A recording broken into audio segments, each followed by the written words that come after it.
Based on the Silo trilogy of novels, Wall, Shift and Dust by author Hugh Howey, the television adaptation offers a gritty dystopian vision of survival in a post-apocalyptic world, where humanity clings to existence inside a vast underground silo.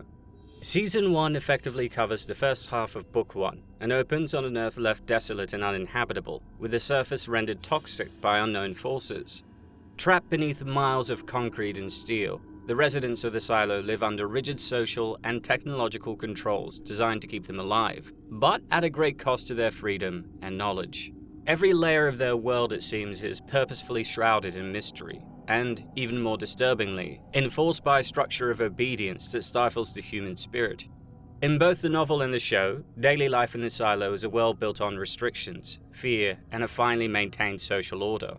All residents are taught from the earliest stage that the world outside the silo is a deadly wasteland. The repetition of this notion ingrains a harrowing belief in the inhabitants. They're utterly trapped, and the outside world, so tantalizingly close, is now a death sentence.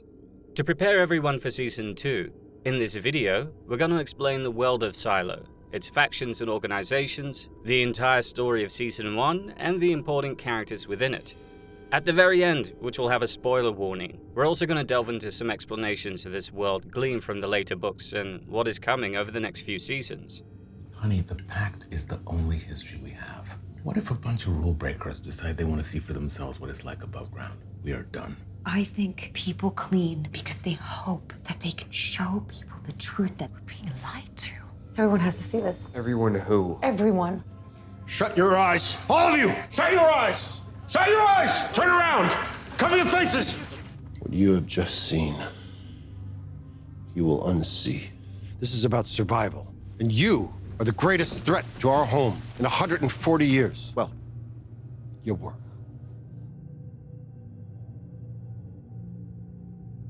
The Silo world is split into two realms: the outside, a place of fear and death, and the Silo itself, a massive underground structure that's as much a prison as it is a shelter. Together, these two settings create a tightly controlled environment where truth and freedom are deliberately suppressed to maintain order. The outside world, as the residents of the silo know it, is a toxic wasteland, an uninhabitable hellscape where the air is lethal, the soil is barren, and any attempt to venture beyond the silo's walls means certain death. From a young age, everyone is taught that life outside is impossible, a poisoned landscape where nothing survives. This belief is drilled into them through the grim ritual of cleanings, where anyone who questions or defies the rules is sent outside to die. We do not know when it will be safe to go outside. We only know that day is not this day. Then there's the Silo, a colossal underground bunker designed to keep humanity alive, while also keeping it tightly controlled. With over 100 levels descending deep into the earth, the Silo is a marvel of engineering, but also a cage. A confined, claustrophobic world where every inch is carefully managed. The silo isn't just about survival, it's about containment. The society within it is highly structured, with a strict hierarchy that reinforces obedience and discourages any sort of curiosity. From IT and judicial at the top, overseeing information and enforcing the silo's laws, to mechanical at the bottom, responsible for keeping the silo's systems running. Every layer serves a purpose. People know their place, follow their rules, and rarely question anything. Within the silo, information is as controlled as the physical environment. The head of IT, Bernard, holds the keys to knowledge, monitoring everything to ensure the population remains loyal and fearful of the outside. Judicial, led by enforcers like Sims, is there to maintain the law, suppressing any hint of rebellion or curiosity with brutal efficiency. The silo's power structure is built on secrecy, ensuring that no one outside of the top levels ever glimpses the truth about the outside world or the origins of their society. History has been effectively scrubbed clean, and relics from the past are forbidden, reinforcing the belief that the silo is all that remains of humanity. The physical structure itself reflects this mentality. The silo is a tower in reverse, with each level below ground representing another step away from freedom and sunlight. Life at the top is comparatively privileged, while the bottom levels, like mechanical, are industrial, gritty, and populated by workers who keep the silo's machinery running. This structure isn't accidental, it's a method of control, reinforcing divisions and making the residents less likely to band together and rebel. Movement between levels is grueling, and the separation serves to isolate each part of society, further solidifying the silo's authority. At its core, the silo is a symbol of oppression disguised as protection. The walls that keep its residents safe also keeps them trapped, mentally as well as physically. Every rule, every law, every piece of suppressed knowledge serves the goal of keeping people within the boundaries of the silo's world, ensuring they never consider another option. The outside and the silo work in tandem to sustain a dystopia where control is absolute, and questioning it can mean death.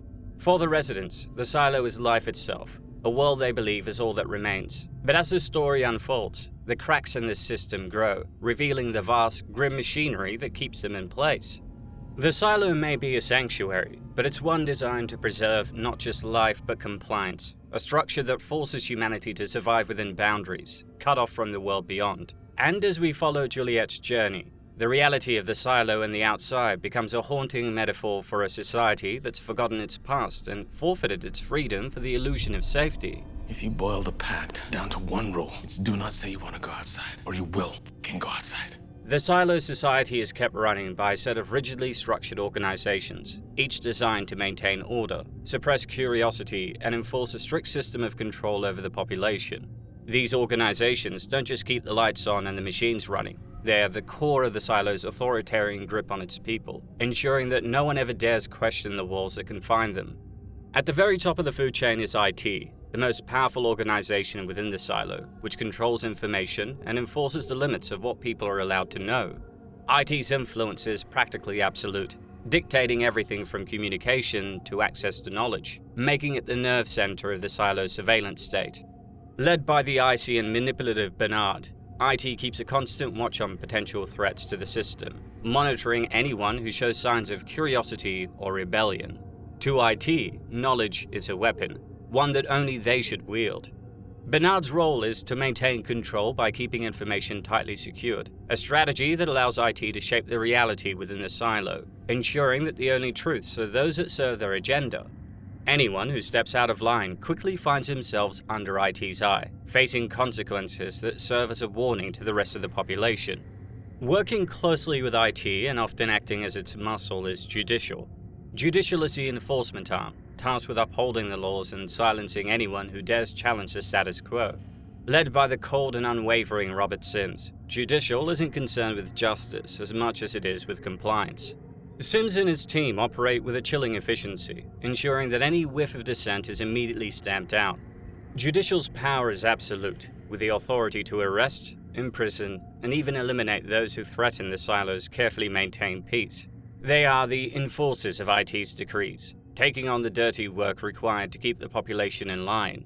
To them, order is worth any price, and they're willing to go to extreme lengths to protect the silo's secrets and prevent anyone from seeing the world beyond. One of the most visible yet vulnerable departments is the Sheriff's Office, which maintains law and order on a local level, handling everything from minor disputes to enforcing the rules of the silo. While the sheriff is technically a symbol of authority, the office itself is always under the watchful eye of IT and Judicial, who ultimately dictate the boundaries of law enforcement. The sheriff may wear the badge, but they're limited by the larger forces above them. The sheriff's position is filled by those who carry the burden of enforcing rules they might not fully understand or believe in, creating an internal conflict. Figures like Holston Becker and later Juliet Nichols bring their different perspectives to the office, each one gradually realizing that their duty to uphold the law may conflict with their personal sense of justice and truth. The sheriff's office, in a sense, becomes a microcosm of the silo's power struggles, as its leaders confront the reality of the system they're sworn to protect. Below these authoritarian organizations lies Mechanical, the beating heart of the silo's infrastructure. Mechanical is responsible for keeping the power flowing, the machinery functioning, and the daily operations running smoothly. Unlike IT and Judicial, which thrive on secrecy and control, Mechanical is grounded in the practical realities of silo life, populated by individuals who work in the silo's depths and see the world in terms of problems to solve and machines to maintain. In contrast to the upper levels where status and obedience are paramount, Mechanical thrives on practicality and skill. If something breaks, they fix it. If someone's in need, they help. People like Juliet Nichols, who hail from Mechanical, live and breathe the gritty, hands-on world that keeps the silo habitable. This department represents the silo's working class, residents that are practical, resourceful, and because of their separation from the political games of the upper levels, more inclined to question the silo's structure. Supporting the silo's day-to-day functions is supply, another organization essential to survival, yet more mundane in its duties. Supply oversees the distribution of resources, from food to clothing to tools, ensuring that everyone receives what they need, though only in the amounts deemed necessary. Supply effectively keeps tight control over resources, maintaining a strict balance that ensures survival but never comfort.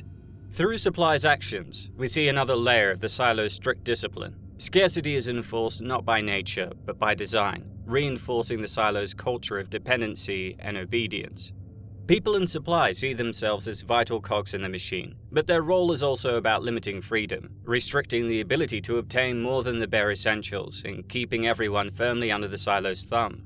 Lastly, there's the mayor's office, a political entity that functions with limited autonomy, but often clashes with the upper ranks of IT and judicial. The mayor is nominally the leader of the silo, a figurehead meant to provide guidance and maintain morale, but their actual power is heavily constrained by the other organizations. Mayor Ruth Johns serves as a rare figure of compassion, someone who genuinely wants to improve the lives of her citizens and strives for a fairer, more just silo. However, her attempts to instill change are frequently obstructed by IT and judicial, which view her empathy as a weakness and a potential risk to the established order. The mayor's role is ultimately a balancing act, forced to walk the line between supporting the people and placating the real power players of the silo. Through the mayor's office, we see the limited space for empathy in a world governed by control, fear, and secrecy. Other essential functions such as maintenance, education, and medical care round out the hierarchy of this meticulously regimented society. Together, these organizations form an intricate web of authority, each one essential to maintaining the silo's claustrophobic order. IT controls what people know, judicial controls what they can do, mechanical keeps things functioning, supply keeps them dependent, and the mayor's office provides a facade of leadership. They don't just manage a physical environment, they enforce a psychological one, ensuring that no one dares to dream beyond the concrete walls. Every organization serves the same goal: to keep the population subdued, dependent, and unquestioning in a world designed to strip away their freedom, curiosity, and hope. In Silo, we're plunged into the world of an underground society where the truth is a scarce commodity, carefully guarded by those in power. This subterranean dystopia is home to around 10,000 residents who have been conditioned to follow the Pact, a strict set of rules that keep them loyal to their governing overlords. The Pact effectively serves as the foundational set of laws governing life in Silo 18, a strict code that shapes every aspect of existence for its residents. At its core is a single unyielding rule: anyone who expresses a desire to go outside will be sent out, though individuals can request a hearing if they believe they've been misunderstood. For the generations living after the rebellion, the Pact is more than a legal framework. It is the only history they know. Its rules are designed to maintain control and prevent progress, prohibiting the use of mechanized systems like lifts or pulleys to navigate the silo's 144 floors, and limiting magnification technology to a specific factor.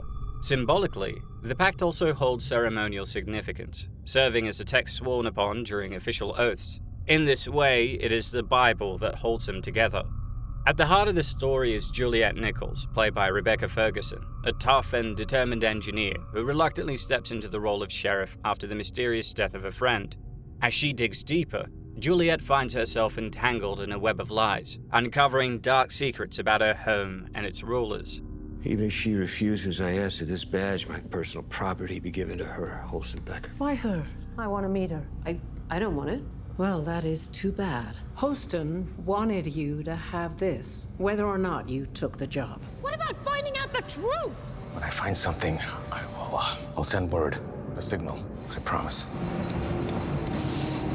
From the very start, Silo immerses us in this massive underground structure, a self-contained world that's as mysterious as it is oppressive, where every resident has a specific role to maintain the community's fragile balance. Space is tightly controlled, and so is the population. The structure itself feels like an inverted apartment building, stretching endlessly downward. As for its scale, the silo is a monumental structure, stretching approximately 5,760 feet underground, the equivalent of stacking 4 Empire State Buildings. This immense verticality reinforces the rigid social hierarchy within the silo, as the physical distance between the upper and lower levels mirrors the stark dividing classes. For the inhabitants of the bottom levels, climbing to the top isn't just a symbolic struggle, it's an almost insurmountable journey, emphasizing the oppressive structures of their world. Life in the silo revolves around one grim truth. The outside world is said to be an uninhabitable wasteland where no human can survive. This belief is reinforced by a disturbing ritual. Anyone who expresses a desire to leave is granted their wish. These exiles, clad in protective suits, are sent outside to clean the sensors that provide a live feed of the desolate landscape. Though not compelled to clean, every exile does, even those who initially refuse. Moments later, they collapse and die, their suits apparently failing to protect them from the toxic environment. The mantra of the silo is recited before each exile steps out. We don't know who built the silo. We do not know why everything outside the silo is as it is. We do not know when it will be safe to go outside. We only know that that day is not this day. This ritual of lens cleaning doubles as a form of capital punishment, reserved for the silo's political dissidents and criminal elements, reinforcing the idea that the outside world is a toxic wasteland from which there is no return.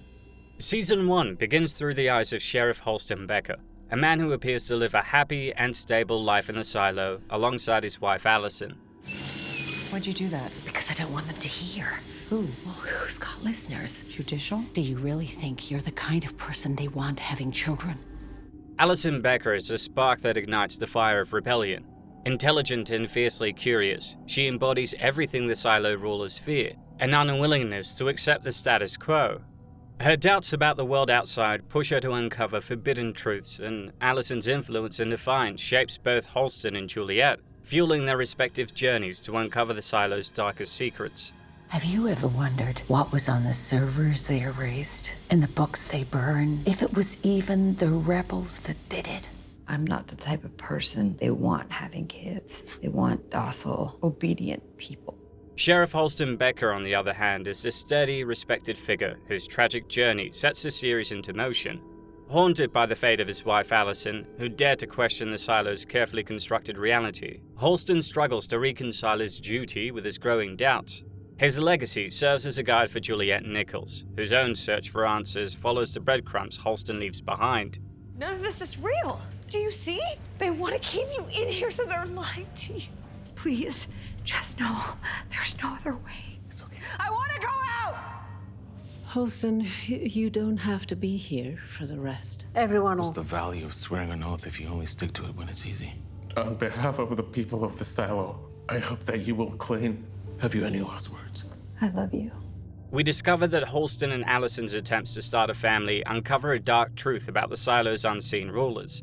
Parenthood isn't simply a natural right, it's tightly controlled by those in power, who decide who may reproduce based on their perceived loyalty and obedience. Even though Holston and Allison are given permission to try for a child, Allison discovers measures designed to prevent free thinkers like herself from passing on their defiant nature to future generations. The silo's governing elite prioritize control over humanity, ensuring that rebellion, even in thought, is snuffed out before it can take root. He didn't take out my birth control. How do you know that? Because I just did. Allison Becker plays a pivotal role as a data recovery expert in IT, and she's sent to help George, a computer technician. George Wilkins is a fearless relic hunter who defies the rules by uncovering forbidden artifacts and secrets. His relentless curiosity clashes with the rulers, ultimately putting him in the firing line. George symbolizes the peril and power of curiosity in a society built on enforced ignorance. Yeah, I read your post on how to retrieve deleted files. Is this about a relic? That's just it. I don't know.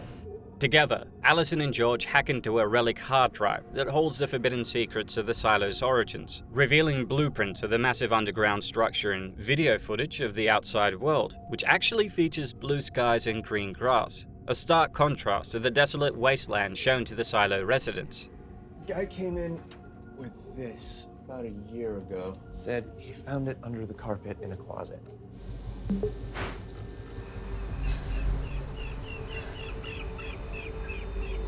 This discovery shakes Allison to her core, as it suggests that the oppressive narrative fed to the silo's inhabitants may be a lie designed to keep them compliant. Why do we live underground? What actually happened out there? They destroyed our computer drives. They shredded our files and burned all the books in our libraries.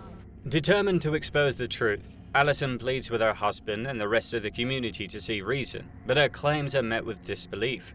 Is no one listening to me? They're keeping us here. This display is a lie.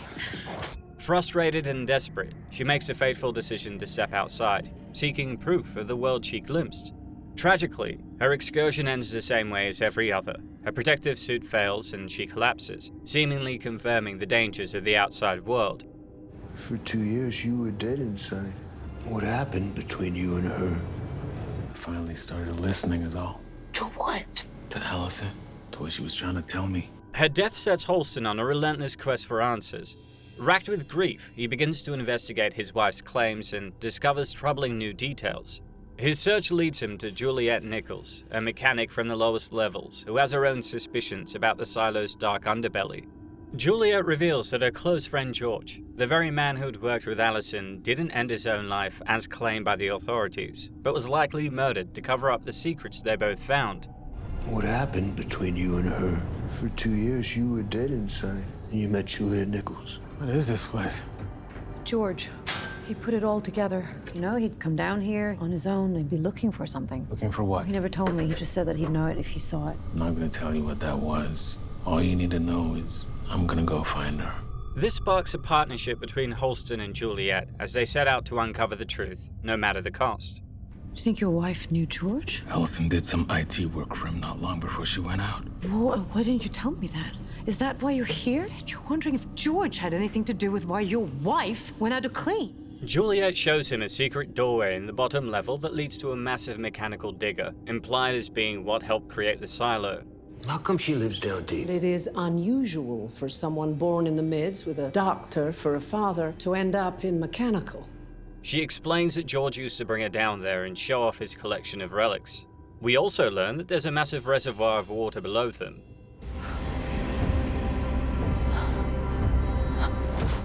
Halston, however, becomes consumed by his grief and curiosity. He promises Juliet that he'll investigate George's disappearance and send word when he finds something. But as he delves deeper into the mystery, he succumbs to the same desperate longing that drove Allison. I want you to do your job! Maintaining order in the silo is my job. What about finding out the truth? Deciding he can no longer live without her, Halston also then chooses to go outside. From his perspective, the audience sees the same idyllic blue skies and green grass that Allison once described. But for those watching inside the silo, the reality remains grim. Halston collapses on the barren, grey landscape, another victim of the world outside. Damn it, Allison. You were right. With Halston gone, Mayor Johns and Deputy Sam Mans are left to appoint a new sheriff. In a surprising twist, it's revealed that Halston's final act was to name Juliet Nichols as his successor, entrusting her with his badge, which bears the word truth inscribed on the back. You, Sheriff. Yeah. Why? I don't know. Because you get shit done. I didn't know Halston as well as you did, but That's the understatement of the century. I figured if you wanted me to have it, I should take it. Mayor Ruth Johns is a rare leader in the silo, tough yet compassionate, balancing duty with genuine care for her people. Committed to justice and fairness, she quietly challenges the cold bureaucracy around her, striving to make life better for the residents.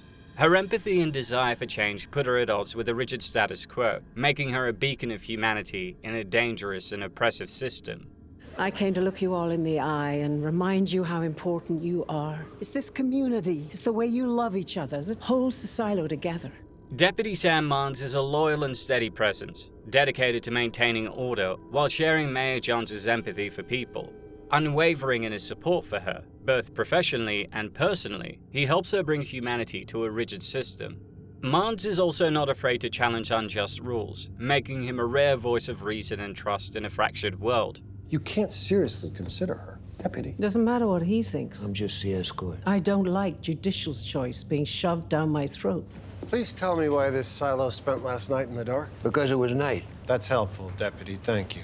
Juliet Nichols' appointment as sheriff shakes up the power dynamics of the silo almost immediately. Known for her sharp tongue and stubborn demeanor, she's anything but the ideal candidate in the eyes of the establishment. Nichols was Holston's choice. I figure she's got a right to fail on her own.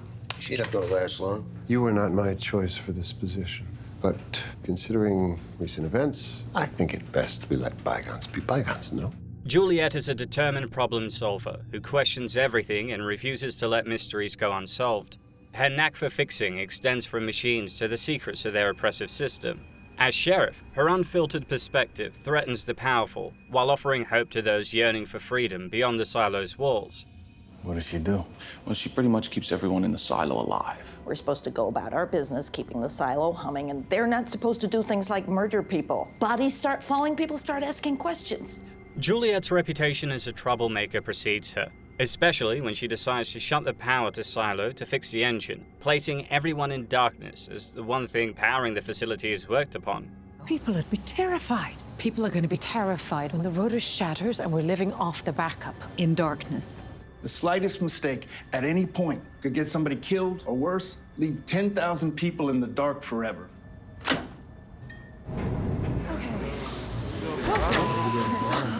Despite fixing the problem before it got out of hand, against the wishes of IT and Judicial, from the moment she reluctantly accepts the role, it's clear that she's not welcome. You made a deal with our soon-to-be sheriff. How did you hear that, Bernard? 10,000 lives, Ruth, and all the generations that follow that. Judicial, led by Agent Robert Sims, pushes hard to install their preferred candidate, Paul Billings, as sheriff. If Holston had been retiring, I could have just followed his wishes, but now Judicial will try and slip one of their people into the post. I've got the judge's picks for sheriff. 4 mediocre candidates just to shine a light on the one she really wants. Paul Billings. Every hour the silo is without a sheriff, the probability of catastrophe increases by 1 point. Billings is a good choice. Meanwhile, Bernard Holland, the head of IT and another major power player, barely hides his disdain, tolerating her presence only out of necessity. Despite the pressure from these influential forces, Mayor Ruth Johns fulfills the late Sheriff Holston's wish and formally appoints Juliet, setting the stage for a clash of wills. What's funny? Just that you'd be the one swearing me in when you and one accused me of stealing heat tape. Just... Please place your hand on the pact and repeat after me. Robert Sims, the head of Judicial, is a ruthless enforcer of the silo's harsh rules. As the unyielding face of Judicial's merciless control, Sims's cold efficiency and willingness to crush rebellion makes him one of the most intimidating figures.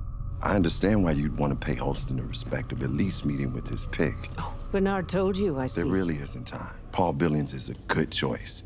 Bernard Holland, on the other hand, as the head of IT, is the cold and calculating puppet master, controlling through information to suppress curiosity and maintain strict order. For Bernard, preserving the system outweighs individual lives or freedoms. His manipulation of truth and ruthless elimination of dissent make him the embodiment of the oppressive regime. Hello, Bernard. Morning, Bernard.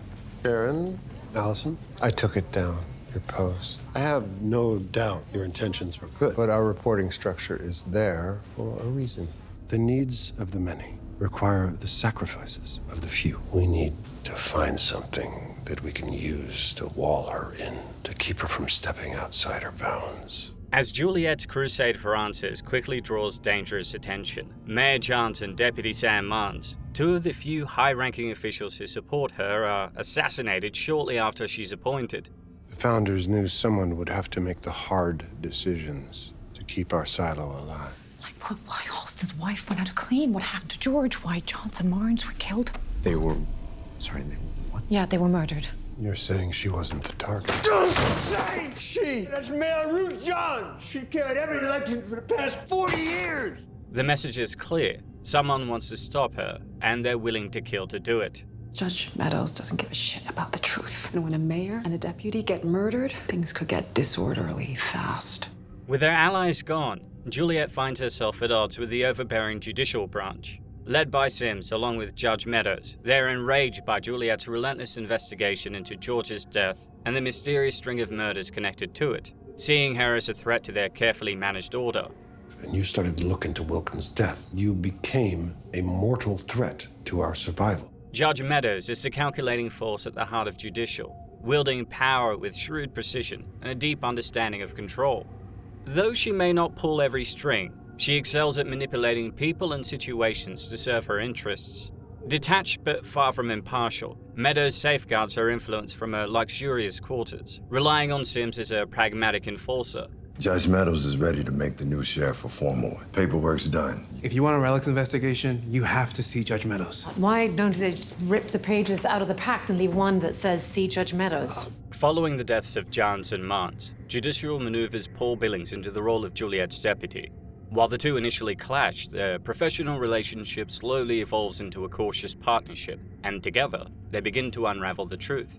Well, you should take Deputy Billings with you. He knows the pact, and you don't. If you get this wrong, even if you get who did it, Judicial will throw it out. It doesn't explicitly say that a sheriff should kiss Judicial's ass, but pretty much the subtext on every page. Much like Sheriff Holston, Paul Billings is a dedicated deputy torn between loyalty to duty and personal morality. Competent and deeply respectful of the silo's laws, he takes his role seriously, but his secret battle with the syndrome, a neurological condition, threatens both his job and reputation. This internal conflict gives Billings a depth that sets him apart, as he navigates the fine line between enforcing the rules and quietly questioning the choices of his superiors. Even now, my hands won't stop. At this point, I'd rather people just know I have the syndrome than think I'm incompetent. Yes, you earned the job that you have, but by not telling them about your condition, you lied, Paul. As Juliet delves deeper into the mysteries of the silo, she discovers that her former lover George had secrets of his own. Driven by a relentless hunger for forbidden knowledge, George uses charm to gather information, often using women in his quest for answers.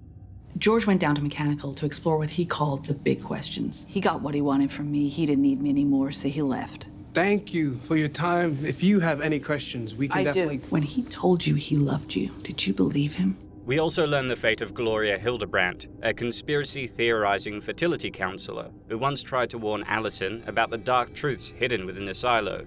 Now, Gloria is being kept in captivity by Judicial, raising Juliet's suspicions about what exactly they're trying to conceal. Did anyone else steer her in this direction? She talked to a fertility counselor on 17, Gloria Hildebrandt. I want to ask you some questions. My first one has to do with your policy of locking up citizens and then drugging them against their will. It's for her own good. You're drugging her because you think she said something to Alison Becker that made her want to go out. I don't know where you're getting all this. Her discoveries reveal that Judge Meadows, supposedly one of the silo's most powerful figures, is little more than a puppet, with someone else pulling the strings from the shadows. Here, Juliet's estranged father, Dr. Pete Nichols, a doctor working in the silo, helps her secure a meeting with Gloria, who becomes a key to unlocking the conspiracy. Dr. Nichols is a compassionate yet conflicted figure, balancing his role as a dedicated doctor with the silo's oppressive restrictions. His strained relationship with Juliet adds personal tragedy to his character, as he quietly bears the guilt of choices that shaped his family's fate. I know you have very strong feelings. No, I want to know why she killed herself. I wasn't willing to listen before. I am now. Loss affects people differently. Sometimes it shrinks your world, draws you inward. Endearing in his humanity, yet heartbreaking in his silent endurance, Pete's pride in Juliet's resilience is tempered by regret, leaving him a sorrowful but quietly hopeful presence in her life. After we lost your brother, I spent a lot more time in here when I should have been there for you and your mother. I'll always regret that. When those agents crushed her machine, they crushed her spirit, and I tried to bring her back. She didn't want to listen. I gave up. During their tense interview, Gloria reveals her connection to a long-forgotten resistance group known as the Flamekeepers, whose members sought to preserve the truth about the silo. They erased us. Who did? The silo. They've been trying ever since the rebellion. That's when they put something in the water so memories would fade. It's a chilling twist that reframes Gloria's seemingly paranoid ramblings as fragments of a suppressed history. Without a doubt, Gloria Hildebrandt is a tragic figure. Once part of a resistance preserving forbidden knowledge, she's now institutionalized and drugged to suppress her memories. Her condition is a chilling testament to the silo's ruthless measures against dissent, making her a haunting symbol of the cost of challenging the system. They're drugging you so that you will forget. I want to forget. I want to be anywhere but here. I don't trust you.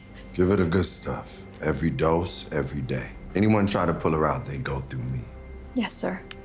Where's the water? It's right here. You missed a dose.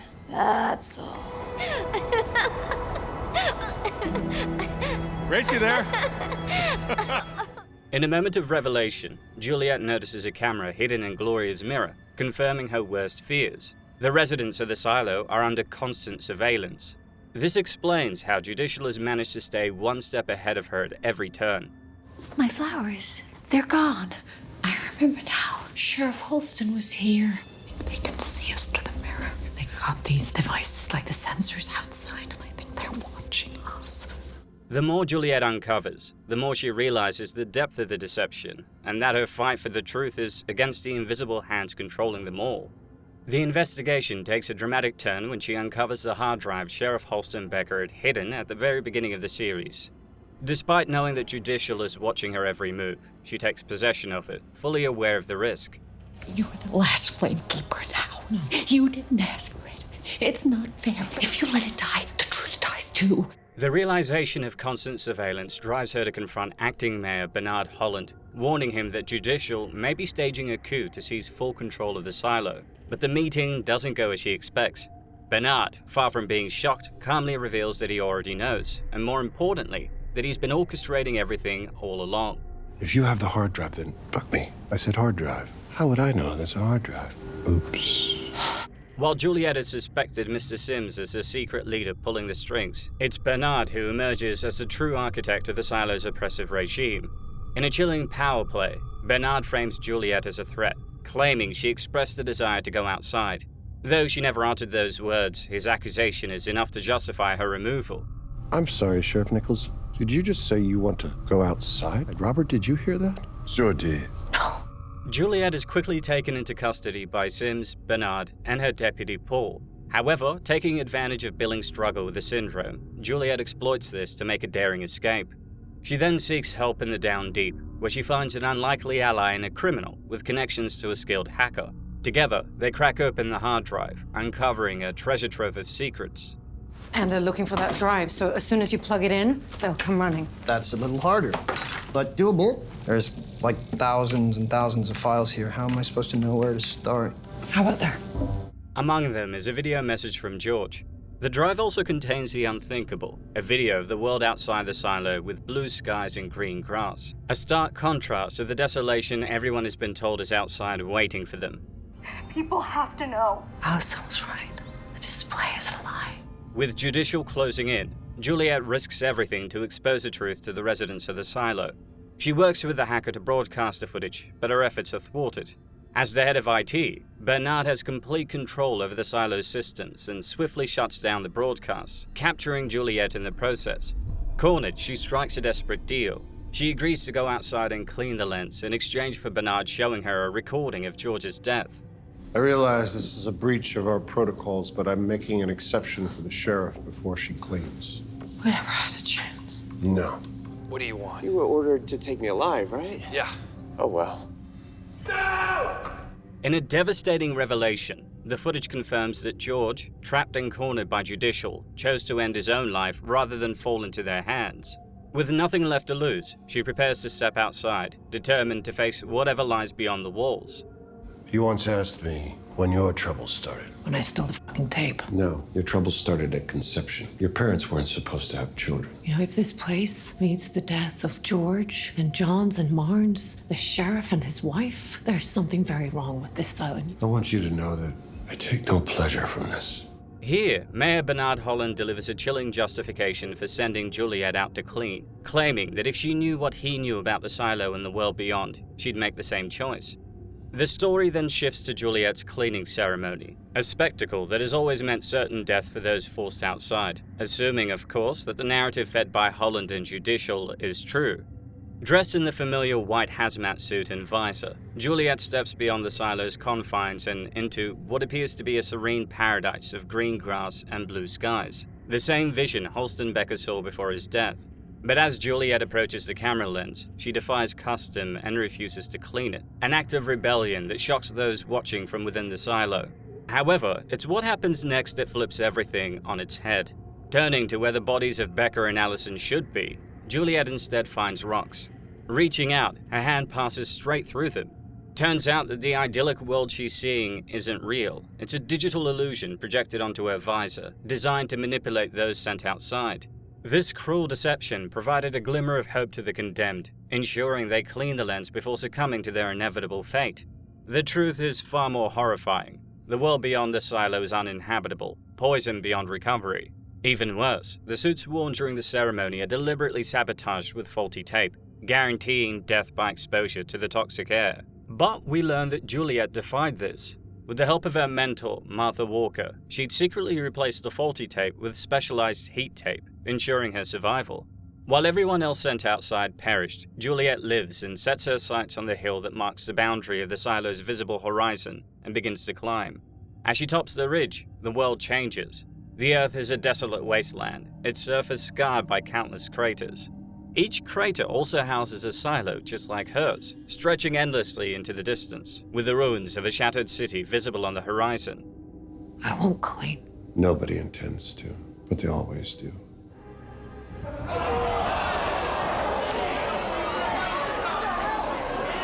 She knows. Knows what?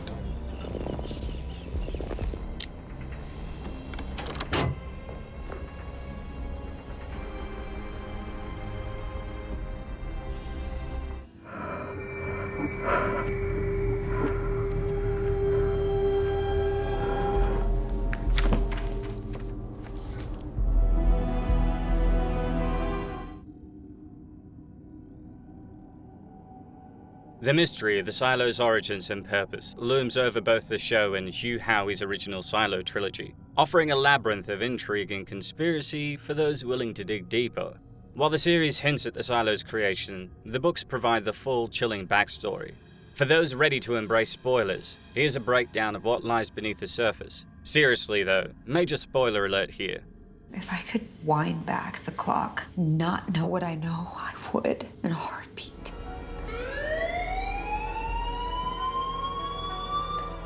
I know not everyone believes this, but I've found that some mysteries are best left unsolved.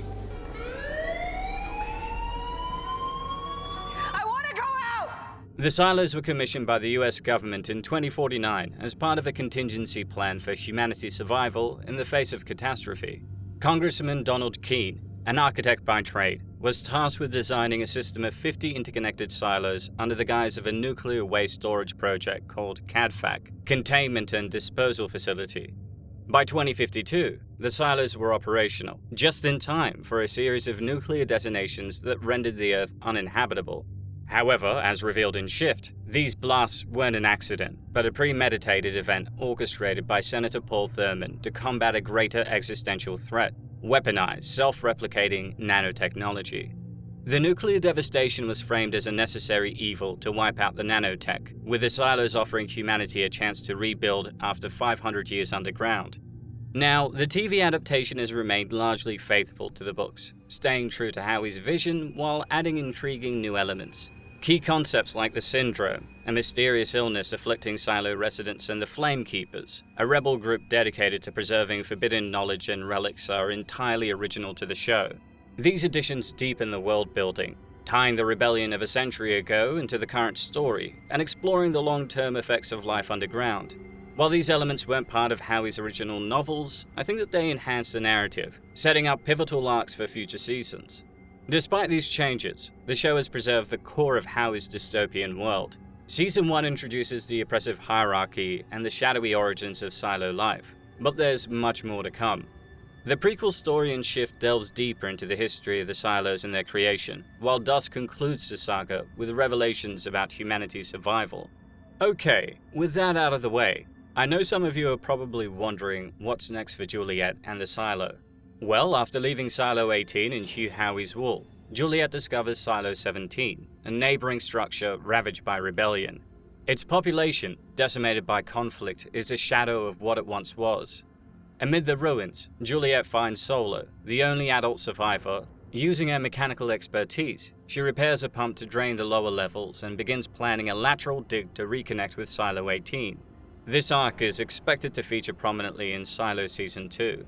Meanwhile, her failed cleaning in Silo 18 triggers a rebellion. The residents, enraged by the discovery that faulty suits were used to murder previous cleaners, rise against IT. Though Mechanical loses its first confrontation, they continue their resistance, fortifying their territory with steel barricades to block IT's access. Back in IT, Bernard begins training Lucas as his successor, unaware that Lucas is secretly communicating with Juliet. As Lucas learns about the existence of 50 silos and suspects Bernard's involvement in the death of Mayor Johns, his loyalty starts to waver. Juliet remains connected to Silo 18's turmoil and learns of Bernard's plan to send Lucas out for cleaning.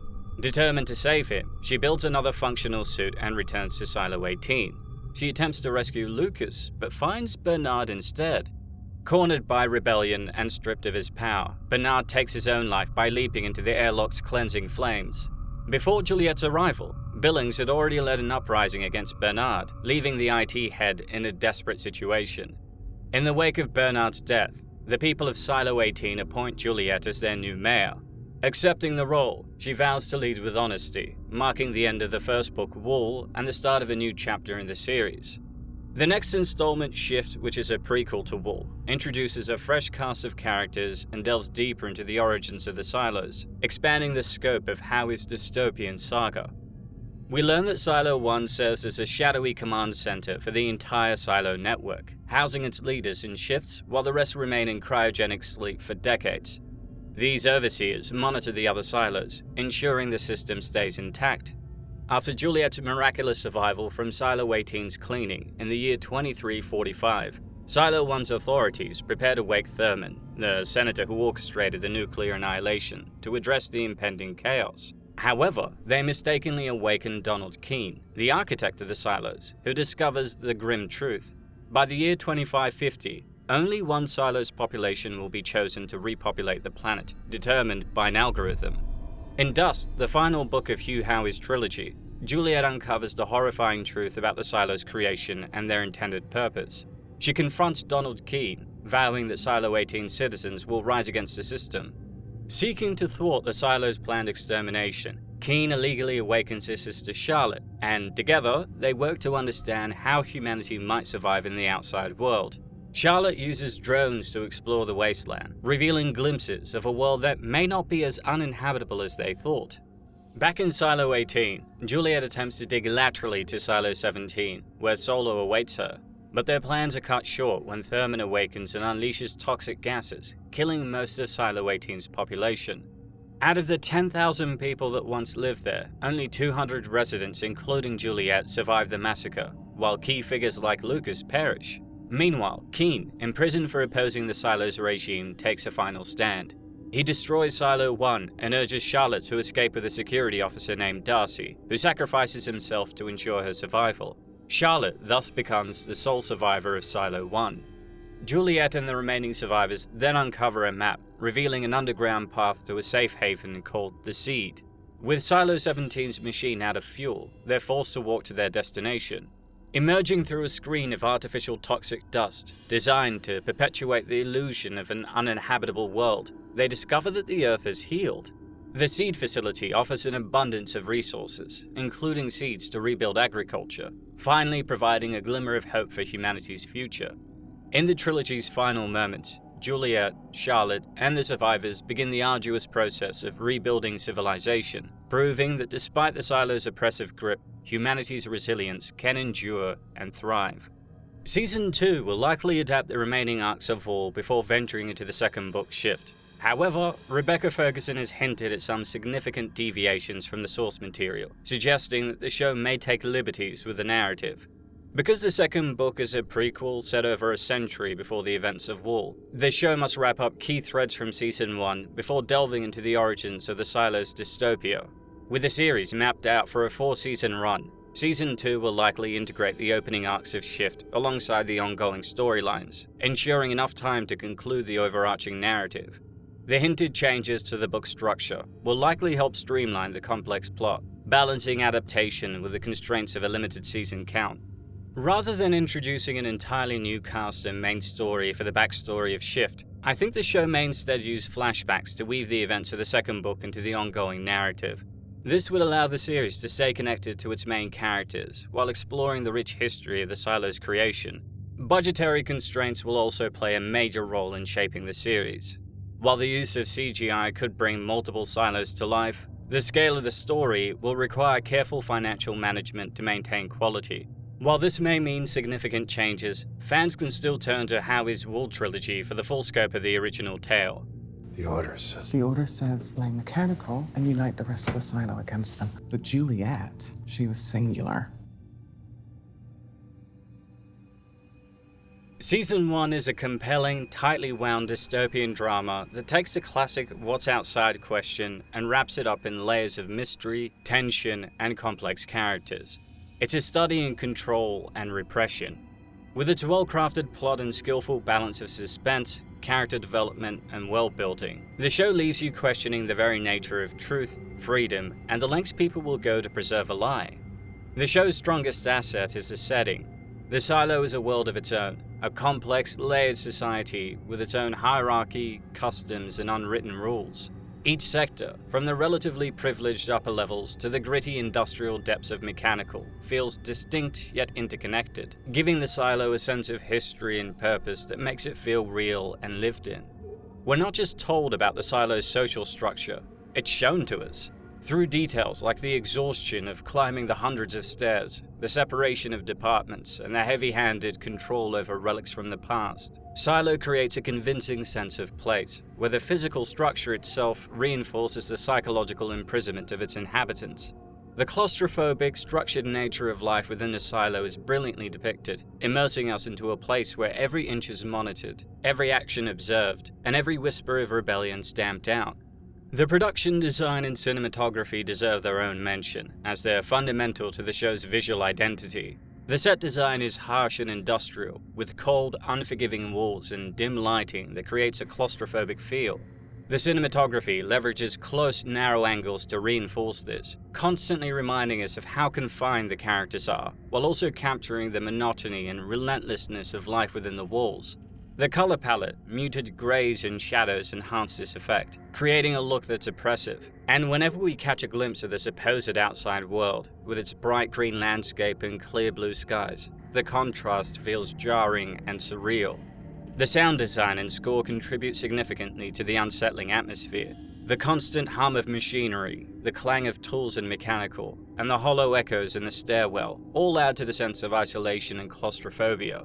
The music, used sparingly and strategically, heightens moments of tension and revelation without overwhelming the dialogue or action. Rather than a sweeping score, Silo opts for a subtle, often ambient soundscape that complements its themes of tension and dread. The audio work here is impressive in its restraint, allowing the weight of silence and industrial noise to enhance the atmosphere. The pacing is steady, building tension through each episode without ever giving too much away.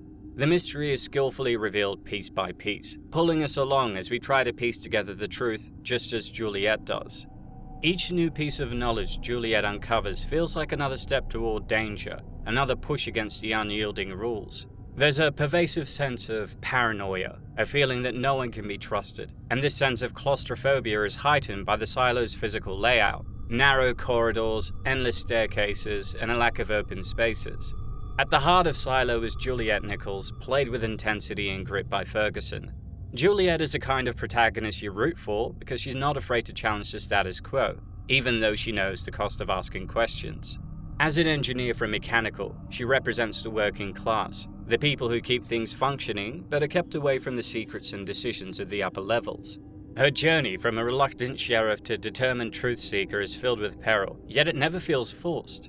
She's not a hero by choice. She's a hero because her curiosity, her stubbornness, and her loss drive her to dig into the silo's secrets, even when every answer seems to lead to more danger.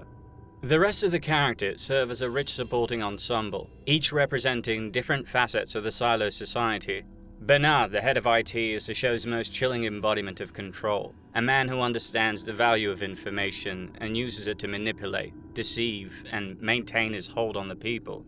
Sims, the head of Judicial, is his ruthless enforcer, representing law and order taken to a terrifying extreme. Together, they form a duo that doesn't just enforce the rules, they shape reality itself, deciding what people are allowed to believe and think. Meanwhile, other characters like Sheriff Holston Becker, Allison, Mayor Ruth Johnson, Deputy Mons add depth to the story, showing how even those with the best intentions are trapped within the confines of the silo's systems, unable to enact real change. The show's strength lies in its ability to portray these characters as products of their world, people who may want to do good but are ultimately limited by the very system they serve. The show does a good job of diving into questions of truth, control, and the price of security. It examines how a society can be manipulated to believe a lie if it's repeated often enough, and how those in power can use fear to justify repression. Silo doesn't just show us a dystopian world, it forces us to confront the uncomfortable reality that people will accept almost any condition if they think it's for their own good. The show was a tightly crafted, thought-provoking series that leverages every element: strong characters, relentless tension, world building, production design, sound, and pacing, to paint a story about the human spirit, the desire for truth, and the courage it takes to break free, even when there's no guarantee of what lies beyond. I am so thrilled. I'm so thankful for you all for watching.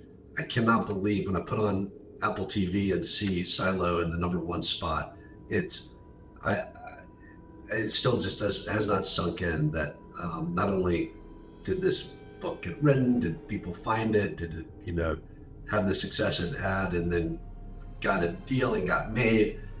It's finding an audience. Like, I'm living my absolute dream, and it's all because of you all. So this Thanksgiving, I'm mostly thankful for the audience that the story has found.